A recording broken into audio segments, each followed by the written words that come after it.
Welcome to the HCI family of podcasts. We're your source for personal, professional, and organizational growth and development.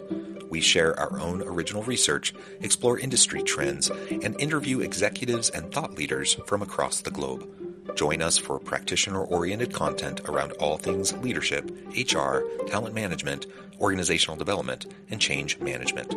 Maximize your personal and organizational potential with the HCI family of podcasts.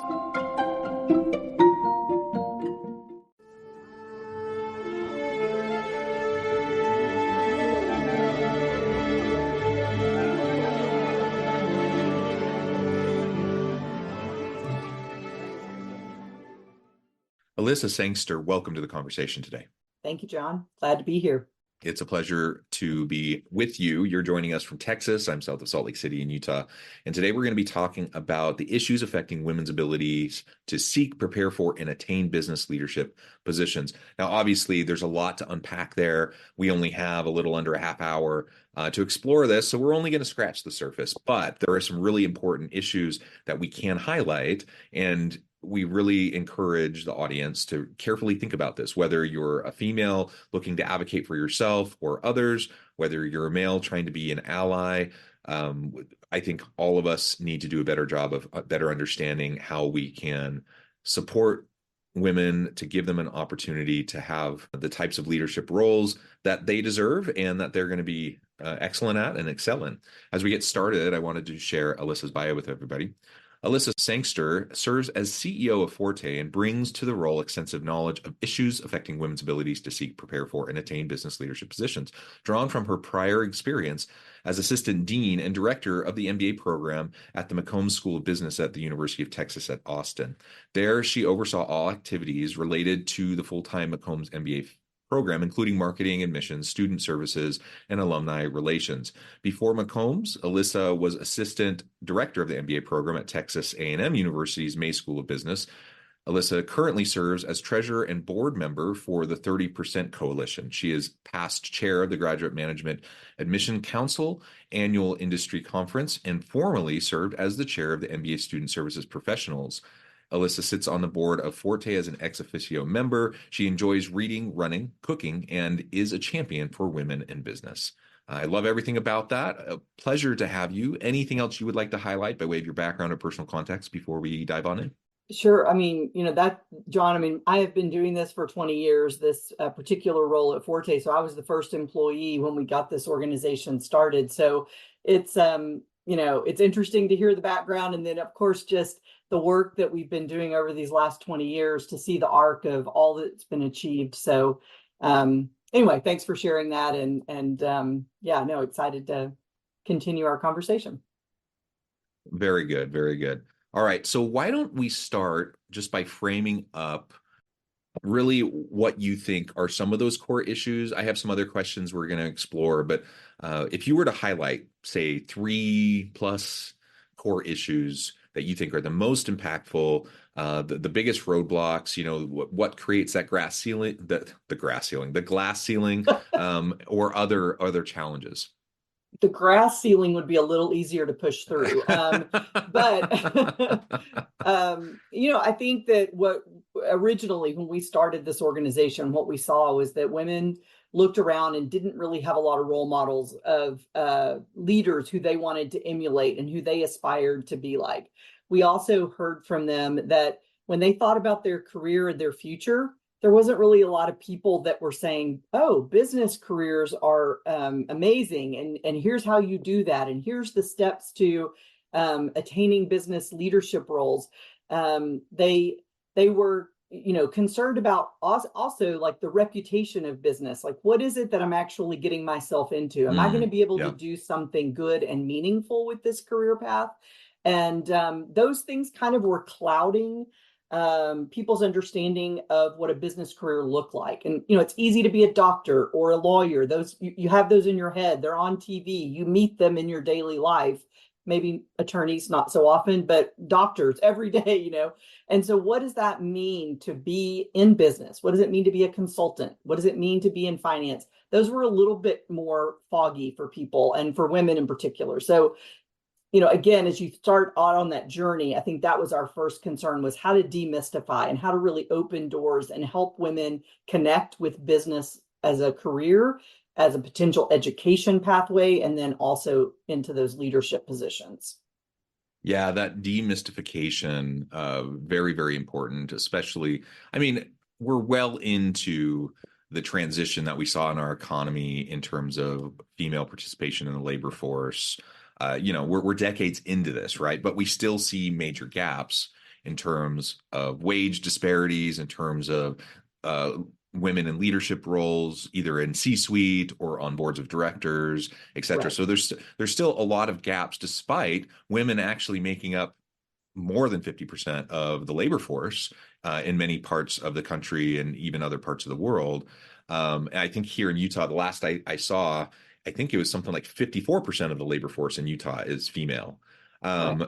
But we tend to rank at the bottom, in number one, two, or three spot for the worst in whatever category, for female equity, leadership, pay differential, all those things. Like, we have more women in the workforce than men in Utah, but disproportionately they are having worse experiences. They have worse opportunities, etc. So we need to do better. We can do better, and demystifying all of that and helping women understand, what options are available, why they're appealing, how they can qualify for those opportunities, etc., is in some cases a mindset shift. In some cases, it's breaking down barriers and systems that are holding people back.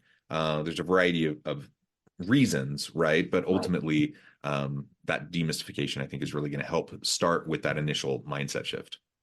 Yeah, I think that, what we do at Forte a lot is try to break some of that down. And one of the things that we rally behind is this idea of pursuing an MBA. And that that degree path is something that's attractive to people with kind of a growth mindset, because that's what business is about. Business leadership is growing, changing, starting your own company, helping another company change and do better.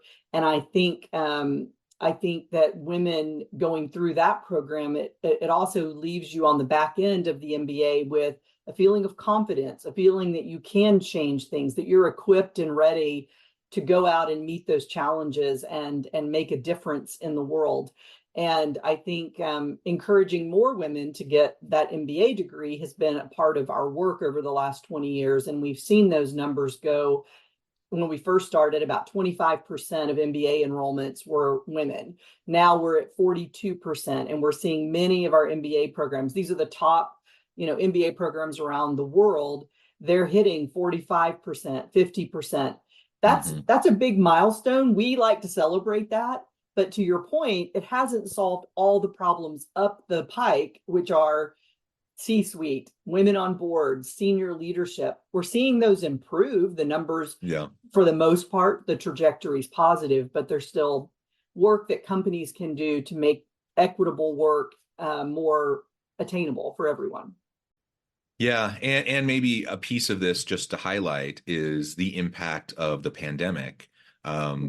You probably know more details about this than I do, but I remember reading some reports, maybe a couple years ago, 2022-ish, that we're starting to look at the impacts of the pandemic on women in the labor force, women in leadership. And the general consensus seemed to be that the pandemic had pushed back the dial, a generation. So all the gains we had made, we lost quite a bit of those gains during the pandemic because women disproportionately were, doing more childcare, Childcare, elder yeah. care, leaving work to be able to do those things, schooling their kids at home during the pandemic, etc. Disproportionately, that fell on women and moms, and that set them back, right? Sure. Any thoughts on that? Yeah, I mean, I think we saw for sure there was a blip where that was absolutely the case. And I do think women felt the brunt of some of those responsibilities during the pandemic. Um, I think where we ended, though, if we've ended, I think we're coming back out of how Mm-hmm. does flexible work now impact that same population? And are we seeing benefits there for both men and women in terms of flexibility, remote work, companies radically changed their position on flexible work. I mean, radically. And it took the pandemic to do that. We would have wanted this 10, 15 years ago, but there was no impetus for companies to actually make change. And the workers had to have the power in that scenario for it to really play out the way it did. And it didn't hurt that the pandemic had a lot of influence as well. But I think, we're coming back and you're seeing things in the press where people are calling people back to office. Yeah.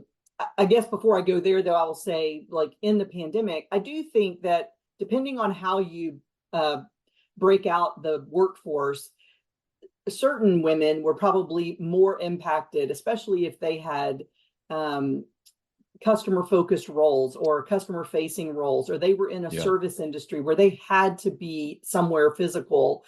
I think that group probably was more heavily impacted than maybe what we work with. The population we work with is more the knowledge economy and the people who are able to easily remote work and still get their work done every day, and maybe have someone in the background that's a little irritating, but that they were able to continue to get their work done and show up and be paid.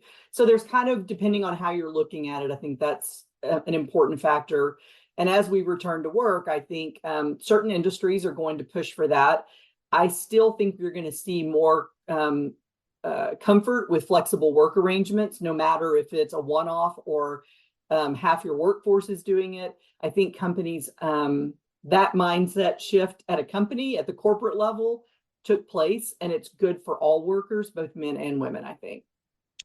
Yeah, I mean, ultimately, I agree. I think for all the downsides to the pandemic, and there were many, one of the positives was it disrupted organizations in hard ways, but also really positive ways. Like it pushed us to challenge assumptions. It pushed us to embrace and lean into technologies that people had been resistant to.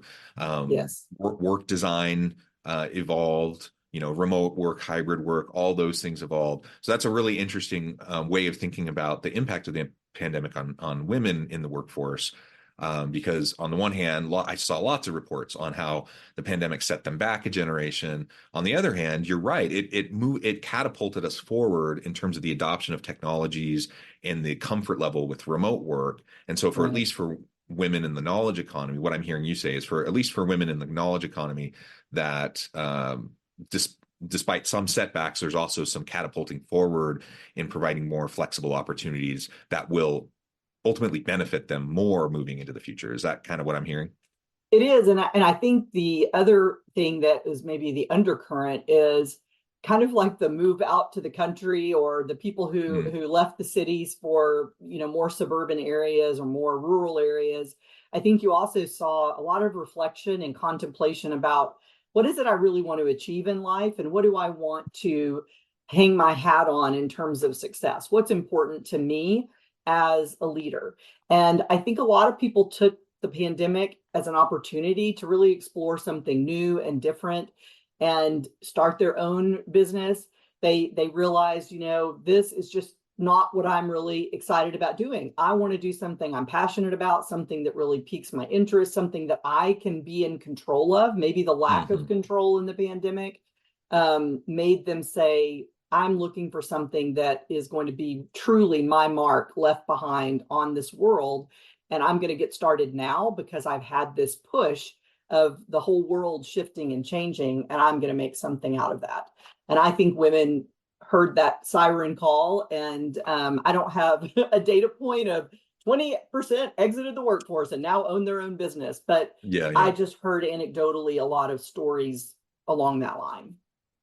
Yeah, which again, it's not for everyone, and we're not suggesting for women to be empowered they have to leave the corporate world and start their own business, right? Like everyone's situation is different, but it is great that there has been more of a realization and acknowledgement of the range of opportunities that people have had. And I think that's fantastic. So whether you decided to stay at the place you had worked, whether you had switched jobs to a different company, whether you had decided to hang your own shingle and do your own thing and start your own business, I mean, all of those are completely valid choices. And just the fact that we have a range of opportunities to really do cool, great things, that's empowering. That's Exactly. exciting. So I think that's wonderful. Something you referred to a minute ago was this idea of the return to work mandates. So more Mhm. and more, we've seen some high profile ones like Elon Musk. He was one of the first to start doing it, and that got a lot of press. But over time, more and more organizations have started to push those return to office mandates. And one of the biggest drawbacks that I've heard people identify based on those is how it disproportionately negatively impacts women, um, Mhm. who disproportionately benefit from flexible work arrangements because of things like childcare, elder care.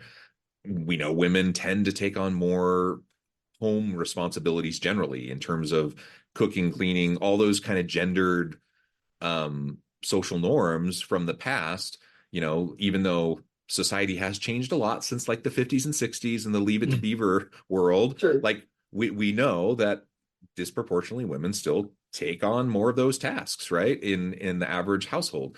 And so for all those reasons, remote work continues to be a really powerful mechanism to give women opportunity, to level the playing field. And when there are these return to office mandates, regardless of the reason, regardless of the necessity, we could debate that all day long, whether they're good or bad or if they're necessary, Yeah. whatever. But like, if they're there, one thing we have to acknowledge is that, yes, it's going to have, a disproportionate impact on our female workers.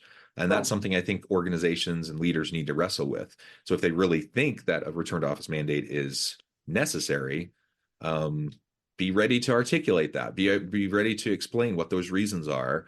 I don't think workers generally are completely opposed to working in the office. No. I have a job where I can work.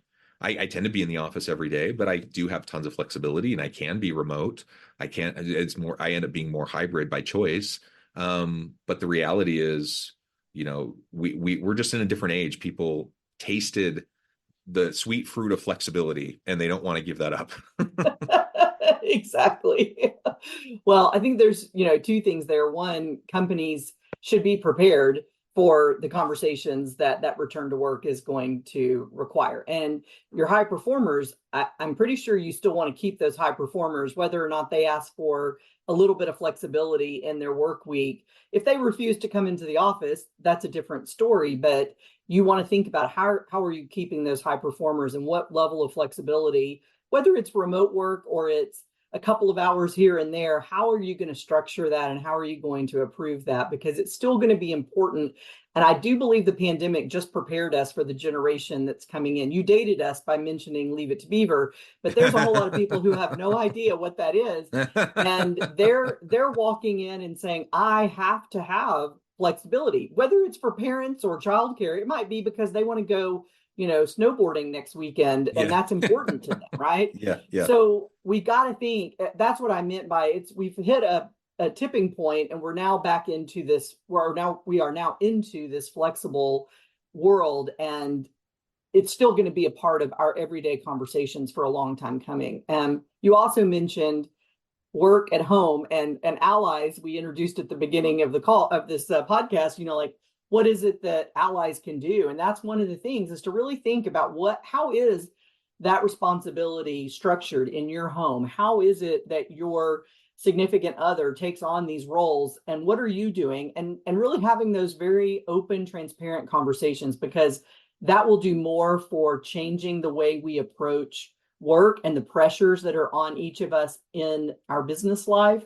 Mhm. compared to our home life. So Yeah. encourage Excellent. those conversations. Yeah. Yeah, excellent point. Something else you've referred to, with kind of the moving out of the city, going to the rural areas, the farms, that's certainly something that we saw, especially in really dense places. Like, I can't tell you how many people I talked to during the pandemic who like lived in the Bay Area, Silicon Valley, who were like, nah, I'm done. And they moved 3 hours Right. away. So if they have to go to the office for whatever reason, they can do it. But otherwise, they're not doing that. They're not doing the 2 hour commute each way.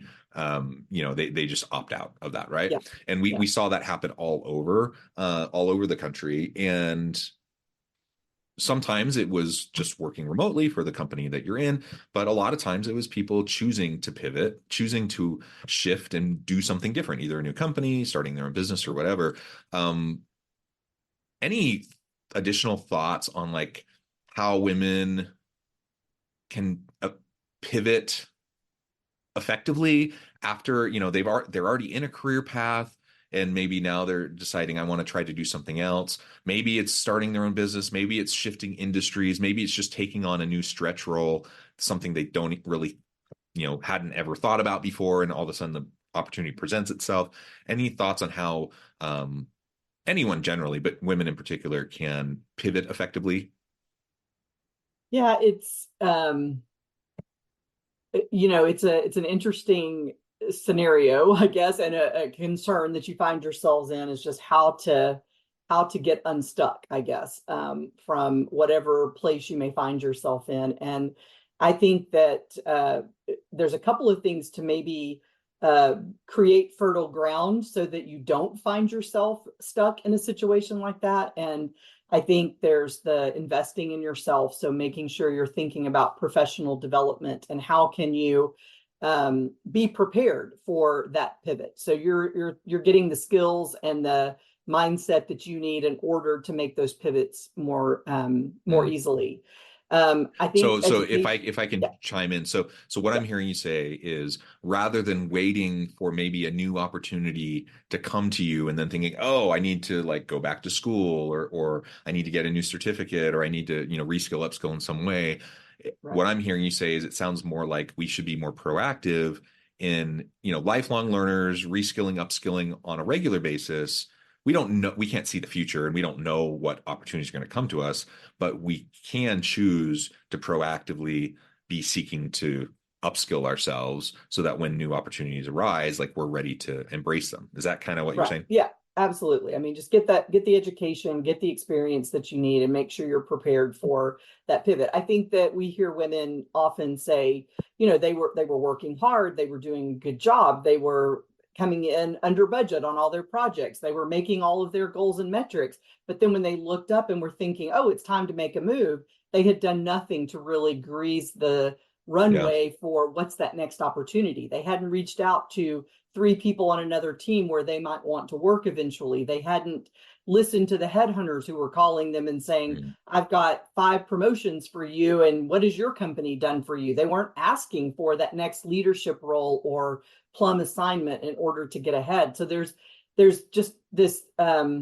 it's important to always keep your eyes on the horizon and be thinking about what is that next step. Don't want to not do a good job in the job you're in, Yeah. but you want to make sure that you are thinking about the future. And so preparing for that has a lot of different, there's a lot of pieces of the puzzle to put together to then make that step.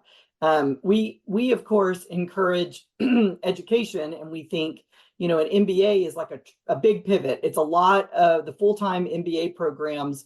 90% of the students that go into those programs and come out, they leave their functional area, they leave their industry, they increase their salary, and they open up a completely different pathway of business leadership opportunities by going through that.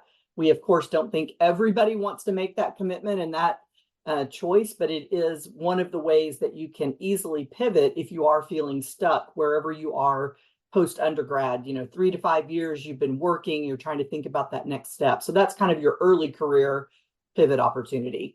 And then I think we were just kind of talking about more senior, what it is you have to do in order to continue to go up the ladder and get those new opportunities. Yeah, yeah, I think that's excellent. And everything you just said applies equally to men and women, right? We Of just course, yes. it applies to Especially the MBA, everybody. it's for both. Yeah. Yeah, it's definitely for both. It applies to everyone. Mm-hmm.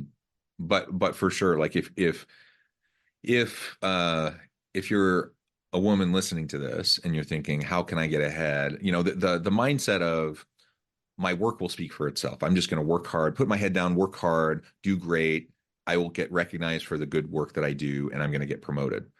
Sometimes yes, but a lot of times that doesn't quite work out. And I'm sure that everyone can think about either examples in their own lives or examples for loved ones or friends, family, whatever, where that hasn't worked. Like you do have to proactively be the CEO of your own career and map out your own opportunities for growth because you can't expect other people to do it for you.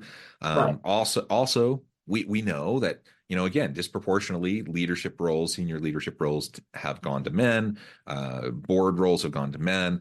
The world is littered with subpar men in leadership positions who are like promoted to their level of incompetence, the Peter principle. So like that happens all the time. We also know there's lots of research on how men are more likely to put themselves forward for a role, even if they have no experience or no skill set or background in that area, whereas women tend to, feel on average, thinking, if they see a job posting, do I meet 90+% of those requirements? And I'm not even going to bother applying Right. until I do.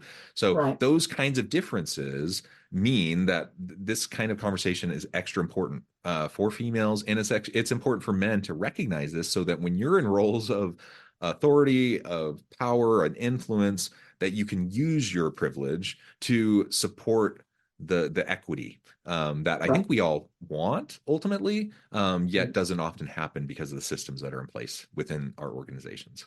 Right. And I mean, we've talked about if women are busy with their head down, getting their work done, and they don't raise their hand as a leader, making sure that you are aware that that is somewhat of a expectation that women are not going to do that. So you need to make sure you go and say, it's time for you to raise your hand, or I have this assignment. And just making sure that you're thinking about all of your people, not just men and women, but all of the other intersectionalities of Yeah, how yeah, people approach work. And I think the onus is on leadership and companies to create a work environment where all of the employees are going to thrive and advance. And that means there's nuance there. It's not one way. And business was created 100 years ago when there was only one way, because all of the men that came together to create those businesses, it was very comfortable for them to do it that way. But as everybody else entered the workforce, we've not adapted as quickly as we need to give everyone those opportunities for advancement. So I think that's right on. yeah, absolutely. Well, this has just been a really great conversation, Elissa. I know that you're going to have to go here in just a minute. Before we wrap things up, I wanted to give you a chance to share with the audience how they can connect with you, find out more about your work, your team, and then give us a final word on the topic for today. Sure. Great. Thanks, John. And I would say, Forte, what we do at Forte is provide programming and resources that's designed to support women through that entire career journey. So a lot of the things we've talked about today, we have programming and content and exercises and ways to connect with companies and business schools and your peers. And all of those things are available through the Forte website, and that's fortefoundation.org. And I guess my final, thought is really, thank you for bringing light to this topic. I think it's important for us to have conversations, men and women, leaders in businesses. How can we make the business world, a better place and equitable for men, women, and, as I said, all those other intersectionalities. Yes, yes. Thank you so much. It's been a real pleasure. I encourage the audience to reach out, get connected, find out more about what Elissa and her team at Forte can do for you. And as always, I hope everyone can stay healthy and safe. They can find meaning and purpose at work each and every day. And I hope you all have a great week.